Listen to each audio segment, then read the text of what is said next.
Saturday weekend அப்படின்றதால சரி எங்கேயாச்சும் வெளியே போகலாம் அப்படின்னு பிளான் பண்ணியிருந்தோம்.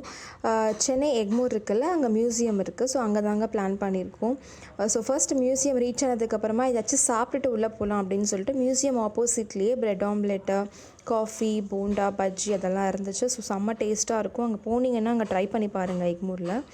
அதை முடிச்சுட்டு நாங்கள் உள்ளே என்ட்ரு ஆகிட்டோம். ஸோ டிக்கெட் டீட்டெயில்ஸ், அதுக்கப்புறமா அங்கே என்னென்ன இருந்துச்சு எக்மோரில், இந்த மியூசியமில் என்னென்ன இருந்துச்சுன்ற டீட்டெயில்ஸ் எல்லாமே நான் வந்து லாங் வீடியோவில் போஸ்ட் பண்ணியிருக்கேன். அதை செக் பண்ணிக்கோங்க. அண்ட் தென் அதை முடிச்சுட்டு நாங்கள் அண்ணா நகரில் இருக்க சண்டே ரெஸ்டோ பார் தாங்க போயிருந்தோம். அங்கே டிஷ்ஷஸ் எல்லாமே வந்துட்டு வேறு லெவலில் இருக்கும். டேஸ்ட்டும் சரி, இதுவும் ஆம்பியன்ஸும் சரி பக்காவாக பிளான் பண்ணியிருக்காங்க. ப்ரைஸ் மட்டும் கொஞ்சம் அதிகமாக இருக்கும். பட் நம்ம ட்ரை பண்ணி பார்க்கலாம், தப்பில்லை. ஸோ இங்கே அண்ணா நகர் சைட் போயிருந்தீங்கன்னா இந்த ரெஸ்டோ பாரை ட்ரை பண்ணி பாருங்கள். அதை முடிச்சுட்டு நாங்கள் வந்து ஐஸ்கிரீம் ஷாப் போயிருந்தோம். ஐஸ்கிரீம் வந்து அமெடோரா, அந்த ஷாப் நேம் வந்து அமெடோரா.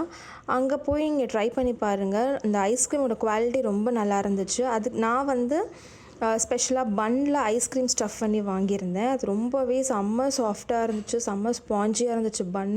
பன்னும் ஃப்ரெஷ்ஷாக இருந்தது, ஐஸ்கிரீமும் ஃப்ரெஷ்ஷாக இருந்தது. The day was so good. Thank you for வாட்சிங் மை வீடியோ. பாய்.